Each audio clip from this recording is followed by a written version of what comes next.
నెల్లూరు జిల్లా రాజకీయాలు ఎప్పుడూ డిఫరెంటే. ఉదయగిరి పాలిటిక్స్కు చాలా ప్రాధాన్యం ఉంది. మాజీ ఉపరాష్ట్రపతి ఎం వెంకయ్యనాయుడు తన రాజకీయ ప్రస్థానాన్ని ఇక్కడి నుంచే ప్రారంభించారు. తొలినాలలో ఇక్కడి నుంచే 2 సార్లు పోటీ చేసి గెలిచారు. వెంకయ్యనాయుడిని ఆశీర్వదించి పెద్ద స్థానానికి పంపిన సెగ్మెంటు ఇదే. ఈ సెగ్మెంట్ టీడీపీ, వైసీపీ, కాంగ్రెస్ ఇలా అన్ని పార్టీల అభ్యర్థులకు ఎమ్మెల్యేలుగా అవకాశాలను ఇచ్చింది. ప్రస్తుత ఎమ్మెల్యే మేకపాటి చంద్రశేఖర్ రెడ్డి 4 సార్లు ఇదే సెగ్మెంట్ నుంచి గెలిచారు. కానీ 2023 మార్చిలో జరిగిన ఎమ్మెల్సీ ఎన్నికల్లో క్రాస్ ఓటింగ్కు పాల్పడ్డారని వైసీపీ అధిష్టానం ఆయనను పార్టీ నుంచి సస్పెండ్ చేసింది. ప్రస్తుతం ఆయన సోదరుడు మేకపాటి రాజగోపాల్ రెడ్డి వైసీపీ నుంచి బరిలో దించబోతోంది. మరి ఈసారి ఉదయగిరి నియోజకవర్గం ఓటర్ నాడి ఎలా ఉందో తెలుసుకునే ముందు 2019 అసెంబ్లీ ఫలితాలను ఓసారి పరిశీలిద్దాం. 2019 ఎన్నికల్లో మేకపాటి చంద్రశేఖర్ రెడ్డి వర్సెస్ బొల్లినేని వెంకటరామారావు వీళ్ళిద్దరి మధ్య పోటీ జరిగింది. ఆ ఎన్నికల్లో వైసీపీ ఏకంగా 57% ఓటు షేరును దక్కించుకుంది. తెలుగుదేశం పార్టీకి కేవలం 38% ఓట్లు మాత్రమే పోలయ్యాయి. ఇతరులకు 5% ఓట్లు దక్కాయి. అంటే 2019 ఎన్నికల్లో ఉదయగిరి నియోజకవర్గంలో వైఎస్ఆర్ కాంగ్రెస్ పార్టీ మంచి మెజారిటీతో విజయం సాధించింది. మేకపాటి చంద్రశేఖర్ రెడ్డి 57% ఓట్లు రాబట్టారు. అదే సమయంలో టీడీపీ అభ్యర్థికి 38% ఓట్లు వచ్చాయి. ఇతరులు 5% ఓట్లు సాధించారు. మరి ఈసారి ఎన్నికల్లో ఉదయగిరి సెగ్మెంట్లో రాజకీయం ఎలా ఉండబోతోందో big TV exclusive detailed election సర్వేలో వెల్లడైన అభిప్రాయాలను ఇప్పుడు పరిశీలిద్దాం. మేకపాటి రాజగోపాల్ రెడ్డి. మరి ఈసారి ఎన్నికల్లో మేకపాటి రాజగోపాల్ రెడ్డికి అనుకూలమైనటువంటి అంశాలు ఏమిటి పరిశీలిస్తే, సోదరుడు మేకపాటి రాజమోహన్ రెడ్డితో జనంలో మంచి గుర్తింపు అయితే ఉంది. అది ఖచ్చితంగా పాజిటివ్ ఫ్యాక్టర్. మరోవైపు రాజమోహన్ రెడ్డి సపోర్టు పూర్తిగా ఈయనకు ఉండడం కూడా కలిసి వచ్చేటట్టు మరొక అంశంగా చెప్పుకోవచ్చు.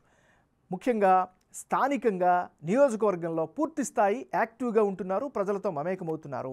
ఇవన్నీ కూడా ఈయనకి అనుకూలమైనటువంటి అంశాలుగా చెప్పుకోవచ్చు.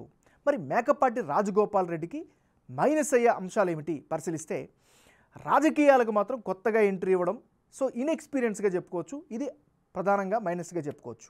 ఇక ఉదయగిరి నియోజకవర్గంలో రోడ్లు అయితే చాలా దారుణంగా ఉన్నాయి. రోడ్ల పరిస్థితి అధ్వానంగా ఉండడం ఈయనకి నెగిటివ్గా అయ్యే అవకాశం ఉంది. మరోవైపు ఇళ్ళ ముందు డ్రైనేజీ నీళ్లు నిలిచిపోవడం, సరైనటువంటి డ్రైనేజీ వసతులు లేకపోవడం ప్రధానమైనటువంటి మరో అడ్డంకిగా చెప్పుకోవచ్చు. గ్రామాల్లో స్ట్రీట్ లైట్ల సమస్య కొనసాగుతుంది. ఇది కూడా అనేక గ్రామాల్లో రేపొద్దున్న ప్రశ్నించే పరిస్థితి కనిపిస్తుంది. సరైన ఉపాధి అవకాశాలు లేకపోవడంతో యువతలో ఈయన పట్ల, ముఖ్యంగా వైఎస్ఆర్ కాంగ్రెస్ పార్టీ పట్ల నెగిటివిటీ కనిపిస్తుంది. ఇక పెద్దిరెడ్డిపల్లి రిజర్వాయరింగ్ పూర్తి చేయలేకపోవడం కూడా మరో అదనపు మైనస్గా చెప్పుకోవచ్చు. ఇది ఈయనకి సంబంధించినటువంటి ప్లస్లు, మైనస్లు. తెలుగుదేశం పార్టీకి చెందినటువంటి నాయకుడు బొల్లినేని వెంకటరామారావు. మరి బొల్లినేని వెంకటరామారావుకి ప్లస్ పాయింట్స్ ఏమిటి గమనిస్తే, ఉదయగిరి జనంలో మంచి గుర్తింపు ఉంది, మంచి పేరునైతే ఈయన పట్ల వినిపిస్తోంది. మరోవైపు పార్టీ పరంగా సీనియర్ టీడీపీ నేతగా మంచి అభిప్రాయం అయితే పార్టీ వర్గాల్లో కూడా వ్యక్తమవుతుంది. 2019 ఎన్నికల్లో ఓడిపోయారు. ఆ సానుభూతి ఈసారి ప్లస్ అయ్యే అవకాశం కనిపిస్తున్నట్లుగా కూడా సర్వేలు తెలుస్తోంది. మరోవైపు ఆయన హయాంలో రోడ్లను బాగా అభివృద్ధి చేశారు అనేటువంటి ఒక మార్కు కూడా నియోజకవర్గ వ్యాప్తంగా వినిపిస్తుంది. మరోవైపు ప్రస్తుతం సెగ్మెంట్లో రామారావు చాలా క్రియాశీలకంగా ఉన్నారు, అన్ని కార్యక్రమాల్లో పాల్గొంటున్నారు. ఇక వచ్చే ఎన్నికల్లో ఉదయగిరి నియోజకవర్గంలో ఎవరెవరు పోటీలు ఉంటే ఫలితాలు ఏ విధంగా వచ్చే అవకాశం ఉందో ఇప్పుడు పరిశీలిద్దాం. మేకపాటి రాజగోపాల్ రెడ్డి వర్సెస్ బొల్లినేని వెంకటరామారావు. వీళ్ళిద్దరు కనుక బరిలోకి దిగితే వైఎస్ఆర్ కాంగ్రెస్ పార్టీకి 46%, తెలుగుదేశం పార్టీకి 48%, ఇతరులకు 6% ఓట్లు దక్కే ఛాన్సెస్ కనిపిస్తున్నాయి. అంటే ఇప్పటికిప్పుడు ఎన్నికలు జరిగితే ఉదయగిరి సెగ్మెంట్లో టీడీపీకి గెలుపు అవకాశాలు ఎక్కువగా కనిపిస్తున్నాయి.